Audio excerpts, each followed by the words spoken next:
আসসালামু আলাইকুম। সবাই কেমন আছেন? আশা করি সবাই ভালো আছেন। অনেকদিন পর আবার ফিরে এলাম আপনাদের মাঝে। কাজের ব্যস্ততায় আর কিছু সমস্যার জন্য আসতে পারিনি এতদিন। তার জন্য আমি খুবই দুঃখিত। ভালো তুমি বাসবে গল্পের দ্বিতীয় পর্ব আগেই তৈরি ছিল, কিন্তু সমস্যার কারণে ছাড়া হয়নি। তাই সেই গল্পে আমি আমার বক্তব্য রাখতে পারিনি। চলুন বেশি কথা বাড়াবো না, মূল গল্পে ফিরে যাওয়া যাক। হঠাৎ রাতের দিকে পুলিশ আমার বাসায় এলো। তারা আমাকে সাথে করে কোথায় যেন নিয়ে যাচ্ছে। আমি জিজ্ঞেস করেছিলাম কোথায় নিয়ে যাচ্ছে আমাকে। আমার কথার প্রতি উত্তরে তারা বলে, চলুন আমাদের সাথে, গেলেই দেখতে পাবেন। আমার বুকের ভেতরটা টিপটিপ করছে। জানি না কি দেখাতে নিয়ে যাচ্ছে আমাকে। এমনিতেও নুবাকে খুঁজে না পেয়ে টেনশনে আমার মাথা ঠিক নেই। এই দুদিন না ভালো করে ঘুম না ভালো করে খাওয়া দাওয়া হয়েছে। আমার শরীর খুবই ক্লান্ত, এমনকি দুর্বল হয়ে পড়েছে আমি এই দুদিনে। তার উপর এরা আমাকে টেনশন দিচ্ছে। কি এমন হয়েছে যার জন্য আমাকে এভাবে ডেকে নিয়ে এসেছে? ওরা কি নুবাকে খুঁজে পেয়েছে, যার জন্য আমাকে এভাবে ডেকে নিয়ে যাচ্ছে? কিন্তু খুঁজে পেলে আমাকে বলতো, নয়তোবা নুবাকে সাথে করে আমার বাসায় নিয়ে যেত। কিন্তু সেটা না করে আমাকে কেন নিয়ে যাচ্ছে? আর কোথায় বা নিয়ে যাচ্ছে? নাকি ওরা আমাকে সন্দেহ করছে? কোনটা? আমার মাথায় কিচ্ছু আসছে না। টেনশনে মনে হচ্ছে এবার মনে হয় মাথা ফেটে যাবে। আমি আর পারছি না। প্রায় আধা ঘন্টা পর ওরা আমাকে যে জায়গায় নিয়ে এলো তা দেখে আমার আত্মারাম যেন কেঁপে উঠেছে। তার মানে কি আমি যা ভেবেছি তাই সত্য? না না, এ কখনোই হতে পারে না। আসলে পুলিশ আমাকে মর্গে নিয়ে এসেছে। পুলিশের গাড়ি থামার সাথে সাথে এসআই ও দুজন কনস্টেবল নেমে পড়ল। আমি এখনো গাড়ির ভেতরে ঠাঁই করে বসে মর্গের সাইনবোর্ডের দিকে তাকিয়ে আছি। পা দুটো থরথর করে কাঁপছে। এসআই বলে, নেমে আসুন। ওদের কথা যেন আমার কানে যাচ্ছে না। এসআই আবার বলে, কি হলো, নেমে আসুন। এবার আমি না চাইতেও নেমে আসলাম। কি অপেক্ষা করছে আমার জন্য মর্গের ভেতর? তাহলে কি আমার নুবা আর আমার মাঝে নেই? না না, আল্লাহ অন্তত এতটা নিষ্ঠুর না। তিনি আর যাই করুক, এবার অন্তত আমাকে আর সর্বহারা করবে না। এইসব ভাবতে ভাবতে আমি ওদের পেছন পেছন মর্গের ভেতরে গেলাম। ও, ভুলেই তো গিয়েছিলাম বলতে, আমার সাথে আমার বন্ধুও এসেছে। যাই হোক, সেখানে গিয়ে তারা একটি লাশ রাখার রুমে আমাকে নিয়ে গেল। তারপর গুনে গুনে 5টা লাশের পর 6 নম্বর লাশ থেকে কাপড় সরালো। আমি দেখার সাথে সাথে 2-3 কদম পিছিয়ে গেলাম। না, এ হতে পারে না। এটা কোনোভাবেই সম্ভব না। এত নিষ্ঠুরভাবে এমনটা কেউ করতে পারে না। আসলে আমি দেখতে পাই সিটে যে লাশ হয়ে শুয়ে আছে সে আর কেউ নয়, নুবা। কিন্তু সবচেয়ে কষ্টকর বিষয় হলো লাশের মাথা নেই। এটা দেখে আমার কষ্টে বুকটা ফেটে যাচ্ছে। এই লাশটি যে নুবার লাশ সেটা বুঝতে পারলাম অনায়াসে। আসলে লাশটির হাতে সেই আংটি ছিল যা আমি বিয়েতে ওকে দিয়েছিলাম। আর পুলিশ ওর কাছে যে ফোন পেয়েছে তা নুবার। এমনকি পরনের জামা কাপড়ও নুবার। এই জামা কাপড় পরে রাতে সে শুয়েছিল। এর মানে নুবা কি আর আমার মাঝে নেই? আমি নিজের চোখকে বিশ্বাস করাতে পারছি না। আর নিজেকে ধরে রাখতে পারলাম না। চেঁচিয়ে কান্না করতে শুরু করলাম। আমি কান্না করতে করতে বললাম, এটা কি করে হয়ে গেল? কেন আমার সাথে বারবার এমন হয়? যাকেই আমি ভালোবাসি সেই আমার থেকে দূরে সরে যায়। এমন কেন হয় আমার সাথে? আমি কি এমন অপরাধ করেছি যার জন্য আল্লাহ বারবার আমাকে পরীক্ষায় ফেলছে? ও নুবা, নুবা, ওঠো না। আমি যে আর পারছি না। হয়তো তুমি আমার ডাকে সাড়া দাও, নয়তো তোমার সাথে আমাকে নিয়ে যাও। ফারহান বলে, মোবাশির থাম। আমার একটাই বেস্ট ফ্রেন্ড, তার নামই ফারহান। আমি বললাম, ফারহান, তুই জানিস আমি ওকে কত ভালোবাসি, কিন্তু ও চলে গেল কি করে? ফারহান বলে, মোবাশির শান্ত হয়ে যা। আমি বললাম, কি করে শান্ত হব বলতে পারিস? এতদিন ধরে ওর সাথে আছি। সে আমাকে স্বামীর অধিকার না দিলেও আমি কিন্তু ওকে স্ত্রী মানতাম। কে করেছে ওর এই অবস্থা? ফারহান বলে, মোবাশির, আমি দেখছি, তুই শান্ত হ। শান্ত হতে বললেই কি শান্ত হওয়া যায়? এদিকে ধীরে ধীরে আমার শরীর নিস্তেজ হয়ে পড়ছে। আমি আর ধরে রাখতে পারছি না নিজেকে। হঠাৎ অজ্ঞান হয়ে যাই। তারপর কি হলো আমি আর কিচ্ছু জানি না। মর্গে থেকে কখন কিভাবে হসপিটালে এলাম, কয়দিন অজ্ঞান হয়ে পড়ে আছি, নুবার লাশের সাথেই বা কি হলো কিচ্ছু জানি না। যখন জ্ঞান ফিরে পাই তখন দেখি পাশে আমার সৎমা ও বাবা বসে আছে। আমার জ্ঞান ফিরতে দেখে বাবা বলে, মোবাশির। আমি বললাম, এতদিন পরে দরদ দেখাতে এসেছো? বাবা বলে, বাবা, ভুল বুঝিস না আমাকে। আমি বললাম, তো পুজো করব, এতদিন তো আসোনি। সৎমা বলে, বাবার সাথে কেউ এভাবে কথা বলে? আমি বললাম, আপনি কোনো কথা বলবেন না। আপনার জন্যই আমার বাবা এমন হয়েছে। যান, এখান থেকে চলে যান। আর বাবা, তুমিও চলে যাও। বাবা বলে, কিন্তু বাবা। আমি বললাম, কোনো কিন্তু নয়, তোমরা এবার আসতে পারো, আমাকে একা থাকতে দাও। আমার কথা শুনে বাবা মা চলে গেল। এদিকে আমার মাথা কাজ করছে না। এটা কিভাবে হলো? আয়ান তো আমার কাছে, তাহলে নুবাকে কে মারতে পারে? ভাবনায় ছেদ পড়লো ডাক্তার আসাতে। ডাক্তার এসেছে আমাকে চেক আপ করতে। তখনই ডাক্তারের কাছে জানতে পারি আমি নাকি আজ 3 দিন ধরে হসপিটালে অজ্ঞান হয়ে পড়ে আছি। এটা শুনে তো আমি আসমান থেকে পড়লাম। আমি আজ 3 দিন ধরে হসপিটালে, তাহলে নুবার লাশের সাথে কি হয়েছে? আমি উঠতে চাইলে ডাক্তার জানায় আমাকে আরও 2-1 দিন হসপিটালে থাকতে হবে। কিন্তু আমার হাতে যে অত সময় নেই। আমাকে যে এখনই যেতে হবে পুলিশ স্টেশন। ডাক্তারের কথা অমান্য করে এক প্রকার জোর করে চলে আসি। আমার গন্তব্য পুলিশ স্টেশন। আমি পুলিশ স্টেশনে গিয়ে জানতে পারি ওরা নদীর ধারে লাশটা পেয়েছে। এক জেলে নাকি দেখে পুলিশকে খবর দিয়েছে। এখনো নুবার লাশ ময়না তদন্ত করা হয়নি। পোস্টমর্টম করার পর জানা যাবে কিভাবে হত্যা করা হয়েছে। পুলিশের মুখে এসব শুনে আমার বুকের ভেতরটা হু হু করে উঠল। আমার কলিজাটা ফেটে যাচ্ছে ওর জন্য। কে ওকে এমন নির্মমভাবে মারলো? তার কি একটু হাত কাঁপেনি? পুলিশ বলে আজ রাতেই রিপোর্ট আসবে, আসার সাথে সাথে আপনাকে জানাচ্ছি। আমি আর কোনো কথা বললাম না, বিদায় নিয়ে বাসায় চলে আসলাম। আমার বাসায় আর কেউ নেই, এখন খুব একা আমি। এতদিন তো এ বাসায় নুবা ছিল, আজও তো কেউই নেই। এখন আমি কিভাবে থাকবো? মনে মনে আল্লাহর কাছে এই দোয়া করছি, রিপোর্টে যেন অন্য কিছু আসে, নুবার সাথে যেন কোনোভাবে ম্যাচ না খায়। ডাক্তার যেন এটা বলে যে এটা আপনার স্ত্রীর লাশ না। নুবাকে নিয়ে ভাবনায় আর একাকিত্বতায় আমার প্রতিটা মুহূর্ত কাটছে। সত্যি কি নুবা মরে গেছে? না, আসলে রহস্যে আমি অবগত ছিলাম না, সেটাই এখন ধীরে ধীরে প্রকাশে আসবে। যাই হোক, অন্যদিকে নুবা বলে, কে আপনি? আমাকে কেন তুলে এনেছেন? আপনি কেনই বা আমাকে এই রুমে বন্দি করে রেখেছেন? কি চান আপনি? লোকটি বলে, কেন তুলে এনেছি সেটা ক্রমশ প্রকাশ্য, আর আজ থেকে এখানেই থাকবে তুমি। নুবা বলে, না আমি থাকবো না, আমাকে যেতে দেন বলছি। লোকটি বলে, আমি যা বলছি না শুনলে তোমার পরিবার বিপদে পড়বে নুবা। তুমি কি চাও না তোমার মা ভালো থাকুক? নুবা অবাক হয়ে বলে, মানে? লোকটি বলে, আজ থেকে এটাই তোমার বাসা, যদি চালাকি করো তাহলে তোমার মা বিপদে পড়বে। নুবা ওর মাকে খুব ভালোবাসে, কারণ মা ছাড়া যে ওর আর কেউ নেই। নুবা বলে, প্লিজ আমার মাকে কিছু করবেন না। লোকটি বলে, ওকে, কিছু করব না, ঠিক আছে, কিন্তু আমার পরিবারের সাথে আমার গার্লফ্রেন্ড হয়ে থাকতে হবে। এটা শুনে নুবা যেন আসমান থেকে পড়ল। এই লোকটা কি বলছে এগুলো? লোকটার কি মাথা খারাপ হয়েছে? নুবা বলে, মানে কি বলছেন এগুলো? লোকটি বলে, হ্যাঁ, যা বলছি সবই সত্যি, আর কিছুদিন পরে তোমাকে আমি বিয়ে করব। লোকটির কথা শুনে নুবা যেন অবাকের উপর অবাক হচ্ছে। নুবা চেঁচিয়ে বলে, কি? লোকটি বলে, হ্যাঁ। নুবা বলে, কিন্তু আমি তো বিবাহিত। লোকটি বলে, নো প্রবলেম, এখন চলো আমার সাথে। নুবা বলে, কোথায় যাব? লোকটি বলে, আমার বাসায়। নুবা যে রুমে আছে সে রুমের চারিদিকে তাকিয়ে বলে, তাহলে এটা কার বাসা? লোকটি বলে, এটাও আমাদের বাড়ি। নুবা আর কিছু না বলে লোকটির সাথে যেতে লাগলো। বেশ কিছুক্ষণ গাড়ি চলার পর বিশাল এক বাড়ির সামনে এসে গাড়ি দাঁড়ালো।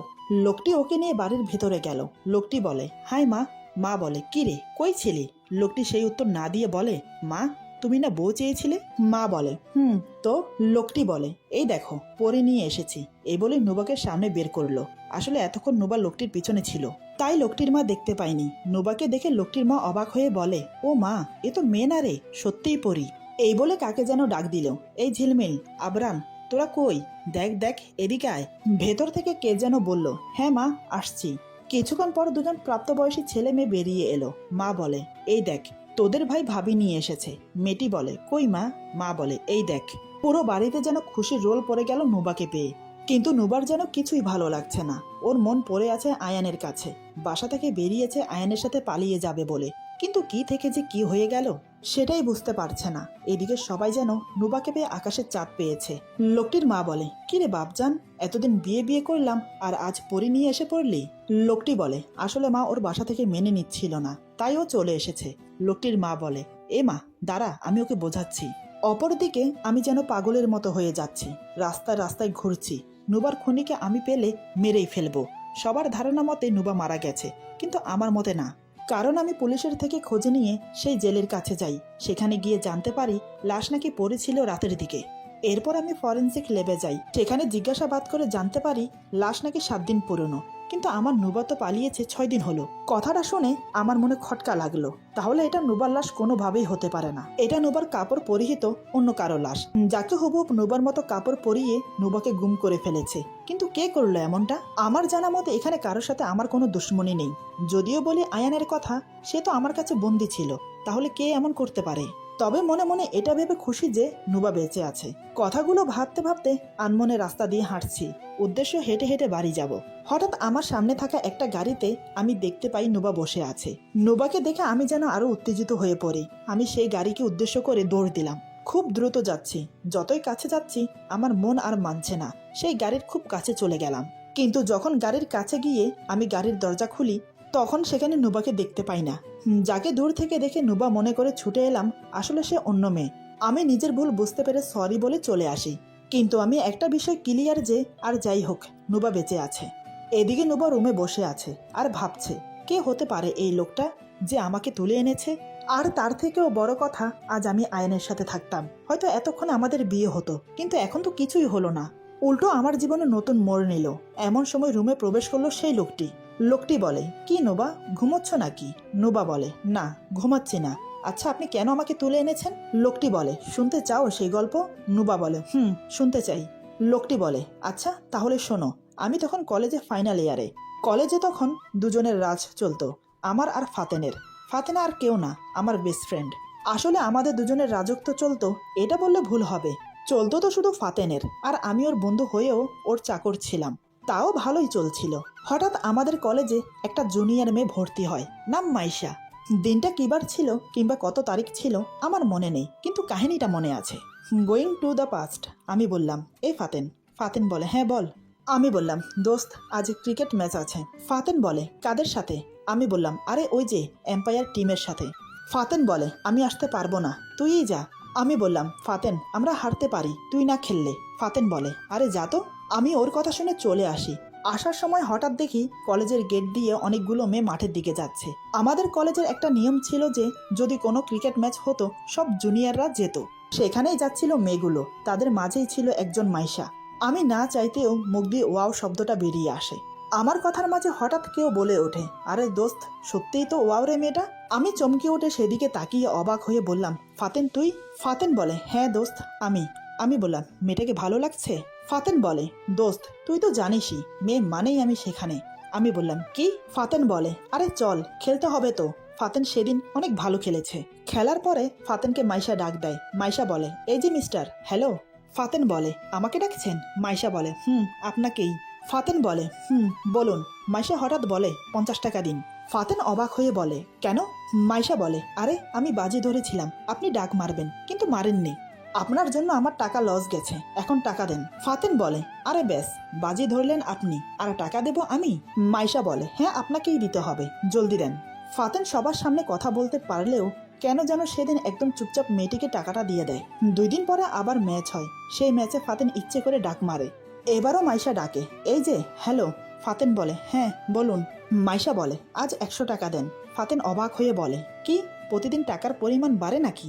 মাইশা বলে, হ্যাঁ, আজ 100 টাকা ধরেছিলাম যে আপনি 50 করবেন, কিন্তু ডাক মেরেছেন, এখন আমার টাকা দেন।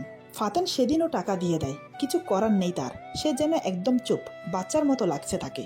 আমি বললাম, কিরে, মাইশাকে পছন্দ হয়েছে? ফাতেন মুখে হাসি ফুটিয়ে বলে, ধুর। ফাতেনের মাইশাকে পছন্দ হয়ে যায় এবং আশ্চর্যজনকভাবে কিছুদিনের মাঝে তাদের রিলেশন শুরু হয়ে যায়। ভালোই চলছিল তাদের রিলেশন। ফাতেন সারাদিন মোবাইল নিয়ে পড়ে থাকতো। হঠাৎ একদিন আমাদের পাড়ার বড় ভাই আলিফ ভাইয়ের ছোট ভাই মানে আরমানের সাথে ফাতেনের ঝগড়া লাগে। ঝগড়ার কারণ সে মাইশাকে টিচ করেছে। এক পর্যায়ে ফাতেনের রাগ বেশি হয়ে গেলে সে আরমানকে খুন করে ফেলে। খুনটা সহজেই সে চাপা দিয়ে ফেলে অ্যাক্সিডেন্ট বলে। কিন্তু সবচেয়ে কষ্টের বিষয় হলো কিছুদিন পর এদিকে আলিফ ভাই চুপ থাকেনি। তার ভাইয়ের মৃত্যুর কারণ শুনে সে চুপ থাকতে পারেনি। সেদিন খুব বৃষ্টি হচ্ছিল কলেজে। ফাতেন আর আমি বসে চা খাচ্ছিলাম। হঠাৎ পেছন থেকে চেঁচানোর আওয়াজ আসে। যে চেঁচাচ্ছে সে আর কেউ নয়, সে হলো মাইশা। মাইশা ফাতেনের নাম ধরে ডাকছে আর দৌড়ে আমাদের দিকে আসছে। আমরা কিছু বুঝে ওঠার আগেই হঠাৎ ঠাস করে একটা আওয়াজ হলো। আওয়াজটা ছিল গুলি করার। হ্যাঁ, পেছন থেকে আলিফ ভাই গুলি চালিয়েছিল মাইশার উপর। আমি আর ফাতেন দৌড়ে মাইশার কাছে যাই, কিন্তু মাইশা তখন প্রায় শেষ। ফাতেন মাইশাকে উঠাতে যাবে, তখনই মাইশা বলে ওঠে, ফাতেন আমি আর বাঁচব না, কিন্তু যাওয়ার আগে এটুকু বলে যাই, প্লিজ তুমি মারামারির দুনিয়া থেকে বেরিয়ে যাও। আর আমার কসম, তুমি আমার মৃত্যুর প্রতিশোধ হিসেবে কিছুই করবে না। আর হ্যাঁ, খুব সুন্দর একটা মেয়েকে বিয়ে করে সুখে থাকবে। আমি সবসময় তোমার পাশে থাকবো। এই বলে মাইশা মারা যায়।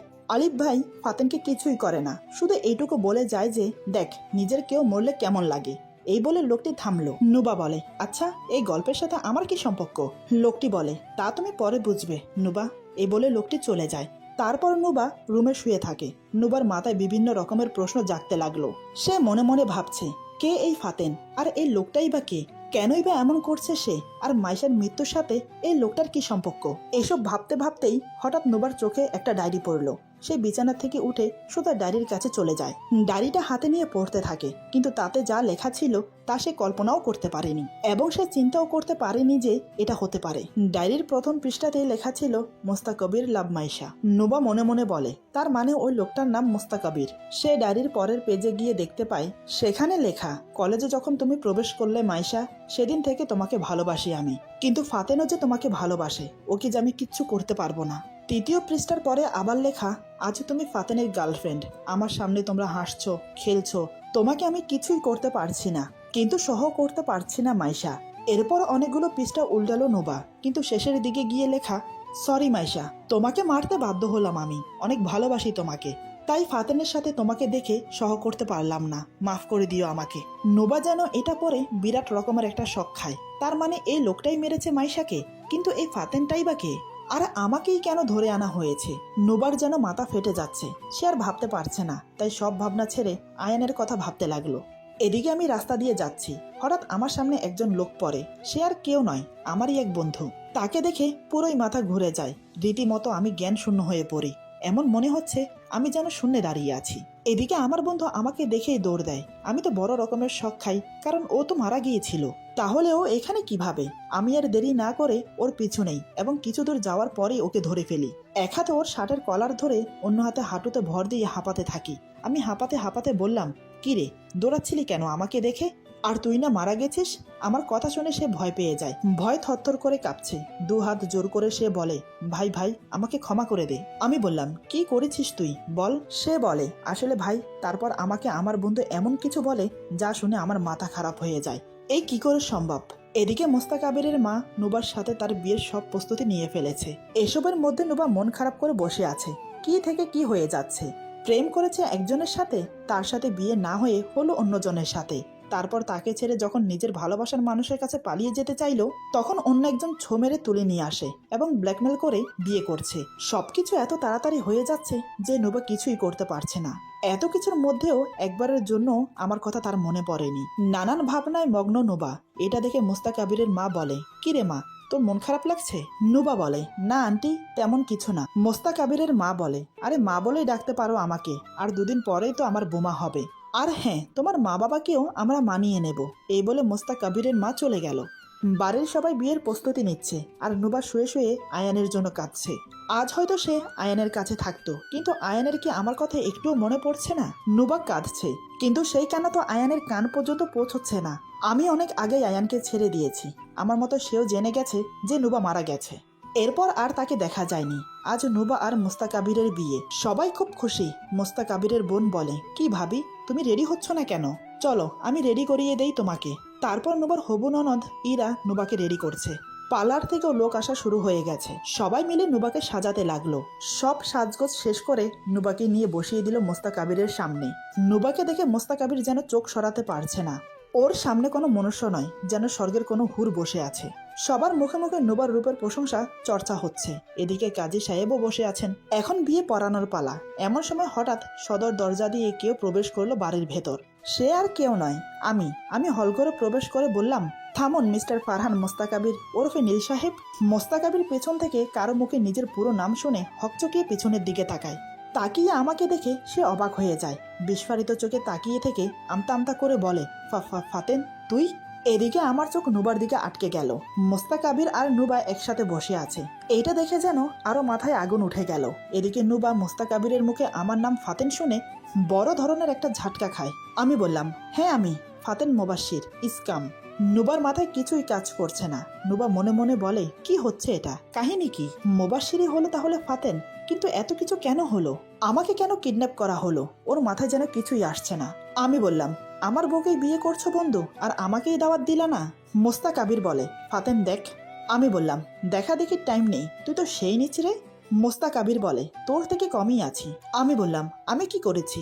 মোস্তাকাবির বলে, কি করেছিস তুই? আমার ভালোবাসাকে কেড়ে নিয়েছিস তুই ফাতেন, আমার জীবন নরক বানিয়ে দিয়েছিস। আমি বললাম, ও তাই? মোস্তাকাবির বলে, হ্যাঁ, তোর জন্য আমি নিজের ভালোবাসাকে নিজের হাতে মেরেছি।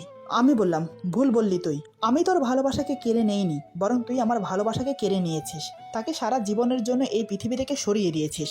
তুই খুব ভালো করেই জানিস মাইশা আমাকে ভালোবাসে, আর আমি মাইশাকে ভালোবাসি। মোস্তাক আবির বলে, মাইশাকে আমি প্রথম দেখাতেই ভালোবেসে ফেলেছি। তুই যদি মাঝে না আসতি তাহলে হয়তো মাইশা আমার হতো। আমি বললাম, কই, তুই তো কখনো বলিসনি তুই মাইশাকে পছন্দ করিস। মোস্তাক আবির বলে, বললে কি করতি, আমাকে দয়া করতি, আমি তোকে জীবনেও ক্ষমা করব না। আমি বললাম, তুই আমাকে কি ক্ষমা করবি, আমি তোকে কোনোদিনও মাফ করব না। ফারহান মোস্তাক আবির নীল, সবসময় আমার কাছ থেকে আমার সব খবর শুনলি আর সুযোগ বুঝে আমার বউকেও তুলে নিলি। মোস্তাক আবির বলে, হ্যাঁ হ্যাঁ, সব আমার প্ল্যান ছিল। তুই নতুন করে ভালোবাসতে শিখেছিস, নতুন কাউকে ভালোবাসবি, সুখে থাকবি, তা আমি হতে দেব জীবনেও না। তাই আমি নুবাকে কিডন্যাপ করি। তুই যেমন আমার ভালোবাসাকে কেড়ে নিয়েছিলি, তাই আমি তোর ভালোবাসা কেড়ে নিয়েছিলাম আর নুবার লাশ বানিয়ে আরেকজনের লাশ রেখে দেই, যাতে দুনিয়া নুবাকে মৃত ভাবে আর ও আমার থাকে। আমি মুচকি এসে বললাম, কিন্তু তুই ফেল, এখন তোকে মরতে হবে। মোস্তাক আবির বলে, আমি মরবো? এ বলে হো হো করে হেসে ওঠে। আমি বললাম, হ্যাঁ এই দেখ। এই বলে আমি সোজা গিয়ে ফারহানের গলায় ছুরি ধরি। আমি বললাম, খুব কষ্ট দিয়েছিলি না আমার মাইশাকে, এখন দেখ আমি কি করি তোর সাথে। এই বলে সোজা ফারহানের গলায় চাকু একটু বিধিয়ে দেই, তাতেই মোস্তাক আবির ছটফট করে উঠল। আমি বললাম, কি রে, খুব কষ্ট হচ্ছে তাই না? তার চেয়েও বেশি কষ্ট পেয়ে মরেছিল আমার মাইশা। এমন সময় হঠাৎ বাইরে থেকে পুলিশ এন্ট্রি করে ভেতরে। আসলে এসবের ভেতরে মোস্তাক আবিরের মা সবার আড়ালে গিয়ে পুলিশকে ফোন করেছিল। তারপর সব শুনে পুলিশ মোস্তাক আবিরকে গ্রেফতার করে, এমনকি মোস্তাক আবির সব স্বীকারও যায়। এদিকে নোবা এসব দেখে পাথর হয়ে গেছে। পুলিশ যাওয়ার সময় আমাকে বলে গেল আমি যেন সময় করে পুলিশ স্টেশনে যাই। আসলে নোবার নিখোঁজের যে এফআইআর করা হয়েছে সেটা এখনো ক্লোজ করা হয়নি। এখন যখন নোবাকে পেয়ে গেছি তাই এফআইআরটা ক্লোজ করতে হবে। আমি আর এক মুহূর্ত না দাঁড়িয়ে নোবাকে নিয়ে সেখান থেকে বেরিয়ে এলাম। পুরো রাস্তা নোবার সাথে আমার কোনো কথা হলো না, এমনকি আমিও নোবার সাথে কোনো কথা বললাম না। একসময় ওকে নিয়ে বাসায় চলে এলাম, কিন্তু এত কিছুর পরেও নুবার মন থেকে আয়ানের কথা মুছে যায়নি। নুবা বাসায় এসে আয়ানের কথা বলতে শুরু করে। আমি তার কোনো প্রতিউত্তর না দিয়ে অবাক হয়ে তাকিয়ে আছি। ওর বকবক শুনতে শুনতে আমার কান যেন ঝালাপালা হয়ে যাচ্ছে।